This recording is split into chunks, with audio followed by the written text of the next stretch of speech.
You know, headlines about global conflicts, they come and they go. But underneath all that noise, there's a quiet revolution happening on the battlefield. Artificial intelligence, it is not science fiction anymore. It is actively, right now, reshaping how wars are fought.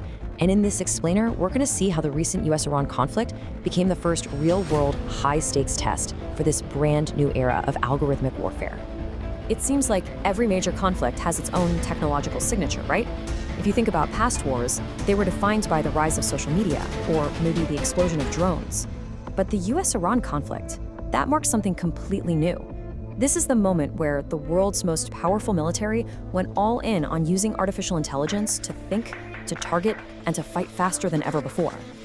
So, to really wrap our heads around what makes this new generation of conflict so different, we've got to put it in context first. Let's do a quick look back at the recent evolution of warfare that got us to this point. And wow, the evolution has been fast. The conflict in Syria, that really showed us the power of social media as a weapon for, misinformation. Then, Ukraine became the textbook drone war, where these unmanned vehicles just completely redefined the front lines. And now, Iran is the next huge leap, where the main weapon isn't just a piece of hardware, it's the AI itself, processing data and speeding up decisions at machine speed. That incredible jump in speed, that brings us right to the core of this whole transformation, the technology itself. So let's break down how AI is plugging directly into the machinery of war. And we'll start with a really key military concept. To get why AI is such a game changer, you first have to understand this military idea, the kill chain. It sounds intense, and it is. It's a formal process, basically a series of steps that takes you from spotting a potential threat all the way to neutralizing it. Now, for decades, this has been a pretty human-driven and, let's be honest, time-consuming process. But that is all changing. And this lays it out perfectly.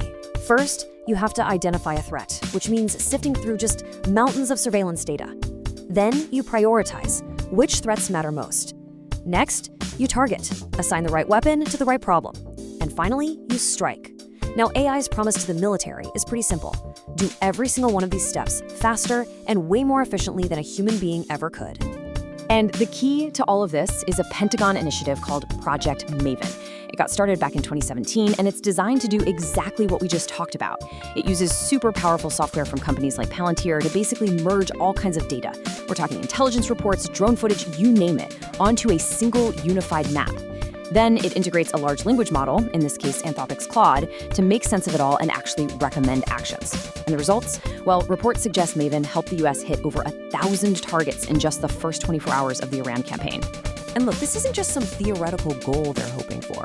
As the head of US Central Command, Admiral Brad Cooper, put it himself, the aim is to make smarter decisions faster than the enemy can react. That right there is the core principle of algorithmic warfare. Overwhelm your opponent with a decision-making speed they just cannot possibly match. Now, this is where it gets really interesting because it kind of challenges our assumptions. When we think of military AI, our minds immediately go to, Iron Man, autonomous weapons, high-stakes targeting, and yeah, that's definitely part of it. But experts point out that a lot of AI's integration is way more mundane. The Pentagon is also, as one analyst put it, a giant office building. So AI is being used for logistics, for predictive maintenance, and for streamlining bureaucracy, all the less glamorous but absolutely critical work of running a modern military.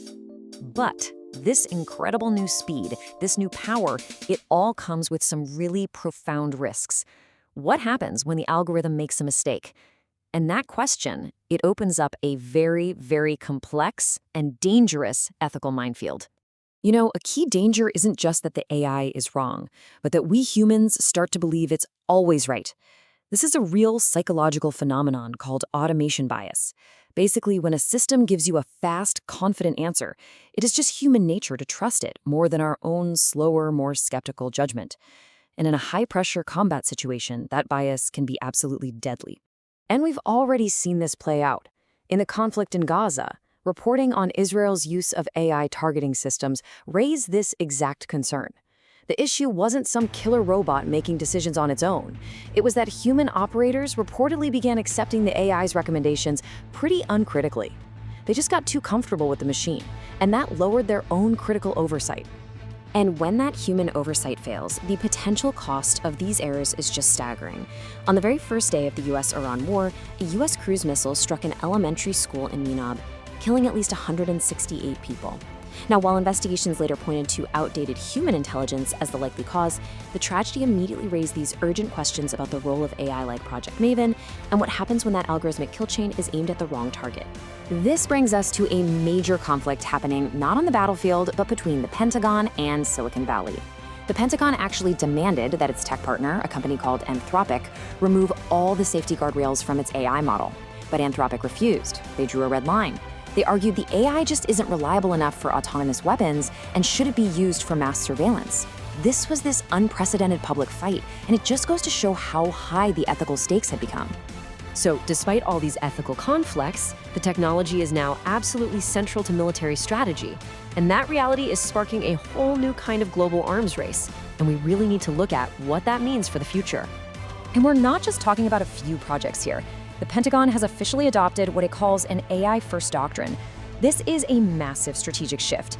AI is no longer just seen as a tool, it's being woven into the very fabric of the US military, from the top of the command chain all the way down to operational planning. The goal is what they call military AI dominance. And this isn't just talk. The Pentagon has defined several pace-setting projects to make this doctrine a reality. We're talking about AI-powered battle management, coordinating entire swarms of autonomous drones, and turning raw intelligence into military action in a matter of hours. This is all happening right now.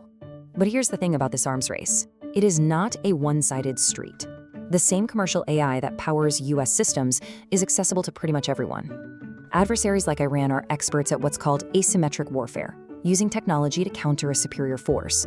They could adapt commercial AI, turning simple package delivery drones into precision-guided weapons.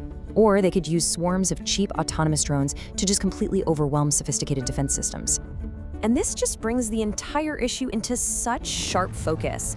The core fear isn't just that AI will be used for bad things, but that, as one critic warned, technological advancement will not make war more humane. It will simply make atrocity more efficient, all without any way to hold anyone truly accountable. And so, we are left with this one fundamental question. When a decision is made in milliseconds, informed by an algorithm processing data from a dozen different sources, who is ultimately responsible when it makes a mistake? The programmer? The commander who trusted the system? The machine itself? In this new algorithmic battlefield, that is the question we now have to answer.